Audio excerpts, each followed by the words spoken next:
저는 경매로 단 한 채를 낙찰받았을 뿐인데 제 손에 들어온 건 내 돈 한 푼 안 쓰고도 1,500만원 현금과 매달 따박따박 들어오는 월세 수익이었어요. 믿기지 않으시죠? 저도 처음엔 반신반의했습니다. 하지만 이건 책 속 이론이 아니라 제가 실제로 낙찰받고 임차인 세팅까지 마친 결과예요. 오늘 영상에서는요, 제가 어떻게 내 돈 하나 없이 1,500만원을 만들고 월세까지 세팅했는지 그 과정을 아주 쉽게 풀어드리겠습니다. 아마 보시다 보면 나도 할 수 있겠다 이런 확신이 생기실 거예요. 혹시 이런 고민 해보신 적 있나요? 매달 꼬박꼬박 나가는 아이 학원비, 대출이자, 생활비 버는 건 그대로인데 빠져나가는 건 끝이 없죠. 저도 그랬습니다. 그때 알았어요. 내가 땀 흘려 번 돈만으로는 절대 부족하다. 그래서 방법을 찾다 보니 경매 월세 투자라는 게 있더라고요. 한번 세팅해두면 매달 자동으로 들어오는 현금, 아이 학원비 정도는 가볍게 해결되고 조금 더 하면 연봉만큼의 월세가 쌓이더라고요. 그럼 어떻게 가능한지 궁금하실 텐데요. 경매는 시세보다 싸게 살 수 있죠. 그리고 임차인을 월세로 세팅하면 내가 은행에 빌린 대출은 세입자 월세로 상환이 됩니다. 결국 내 돈은 최소로 들어가고 매달 고정 수익은 따박따박 생기는 구조예요. 여기서 중요한 건 단순히 싼 집을 사자가 아닙니다. 월세 세팅이 가능한 구조인지, 공실 위험은 없는지 이걸 보는 눈이 필요합니다. 많은 분들이 경매를 이야기할 때 이렇게 말합니다. 얼마나 싸게 낙찰 받았는지, 시세보다 얼마나 저렴하게 샀는지. 근데 사실 싸게 낙찰받는 게 전부가 아닙니다. 왜냐하면 싸게 사도 바로 팔리지 않으면 그건 숫자일 뿐이거든요. 특히 단기 매도를 목적으로 빌라를 낙찰받는 경우 절반 이상은 계획대로 매도가 되지 않습니다. 결국 본인이 들어가서 살거나 억지로 임대 세팅을 해야죠. 전세대출 규제가 심한 지금은 전세 전환도 쉽지 않습니다. 그럼 어떤 일이 생길까요? 내 돈이 수천만 원, 많게는 억 단위로 묶여버립니다. 투자에서 가장 큰 리스크는 바로 돈이 묶이는 것입니다. 팔리지 않는 집을 들고 있는 동안 대출 이자와 관리비는 고스란히 투자자의 부담입니다. 게다가 그 집이 3개월 만에 팔릴지 6개월 만에 팔릴지 1년이 걸릴지 아무도 알 수 없습니다. 이 부분은 유튜브나 광고에서는 절대 말해주지 않습니다. 낙찰가 몇 퍼센트 싸게 받았다는 얘기만 크게 하고 정작 중요한 매도 실패의 현실은 숨기죠. 그래서 저는 항상 강조합니다. 경매는 낙찰을 위한 게 아닙니다. 수익을 위한 투자를 해야 합니다. 낙찰은 시작일 뿐 끝이 아닙니다. 제가 실제로 만든 구조를 보여드릴게요.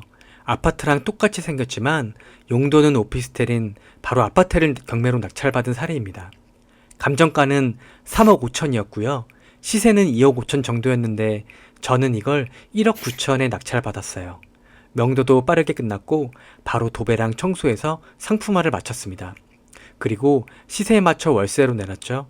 그 결과 보증금 4,800만원에 월세 110만원으로 계약이 됐어요. 처음엔 총 3,300만원 정도 제 돈이 들어갔는데 세입자 보증금으로 처음 들어갔던 제 돈을 전액 회수하고도 제 통장엔 1,500만원이 추가로 생겼어요. 게다가 대출이자를 빼고도 매달 45만원이 따박따박 제 수익으로 들어오고 있어요. 사실 이건 저 혼자만의 얘기가 아닙니다. 제 수강생들도 똑같이 결과를 냈어요. 예를 들어 한 분은요, 아이 학원비라도 벌어보자 하고 시작했습니다.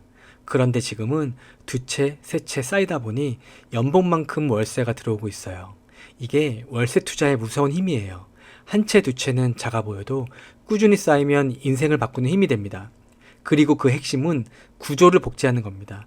오늘 제가 보여드린 내 돈 없이 1,500만원을 벌고 매월 45만원이 따박따박 나오는 투자 구조를 다음 채에도 그대로 복제하는 거죠. 이제 가장 중요한 세금 이야기를 드릴게요.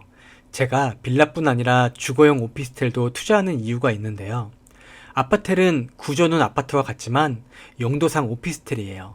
그래서 한 채를 갖고 있건 100채를 갖고 있건 종부세, 보유세, 그리고 취득세까지 중과되지 않아요.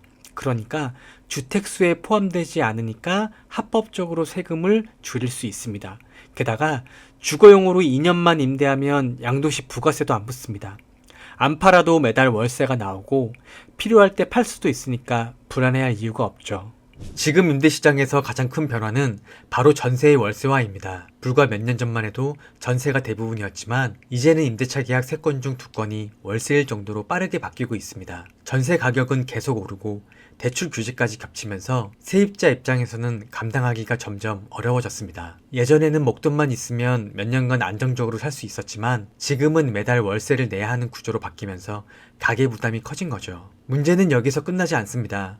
이 틈을 해외 자본과 대형 투자 기업들이 빠르게 파고들고 있습니다. 수익률 극대화가 목표인 기업형 임대인들이 시장을 장악하면 월세는 더 오를 수밖에 없습니다. 저는 이 흐름을 이미 3년 전부터 예상했습니다. 그래서 제 포트폴리오를 전세 중심이 아니라 월세 현금 흐름 중심으로 꾸준히 바꿔왔습니다. 그리고 제 수강생분들에게도 같은 구조를 설계해 드렸습니다. 물론 저는 단기 매도나 전세 세팅도 가르칩니다.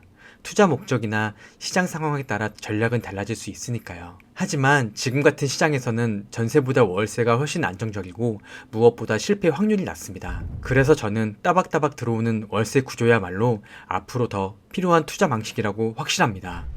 여기까지 보셨다면 아마 이런 생각이 드실 거예요. 그럼 다 이렇게 하지 왜 모르는 사람이 많지? 바로 그게 차별성입니다. 책이나 유튜브만으로는 절대 알 수 없는 부분이 있거든요. 예를 들어 각 지역의 월세 시세, 실제 수요와 공급, 그리고 공실 위험까지. 이건 저처럼 전국을 직접 다니며 투자하고 발품을 팔아야만 보입니다. 저는 입찰부터 명도, 임대 세팅, 그리고 수익 실현까지 1대1로 직접 지도합니다. 수업이 끝나도 평생 멘토링은 계속 이어지고요. 그래서 제 수강생들 중 단 한 건도 실패 사례가 없었습니다. 이게 제가 자신있게 말씀드릴 수 있는 이유입니다. 그리고 이게 바로 제가 말하는 현금 흐름 경매 투자입니다. 내 돈 최소로 세금 부담 없이 매달 따박따박 수익이 생기는 구조죠. 혹시 나도 할 수 있을까 고민되신다면 제 블로그에서 더 많은 사례와 실제 성과를 확인해 보세요. 여러분의 첫 경매가 삶을 바꾸는 출발점이 될 수 있습니다.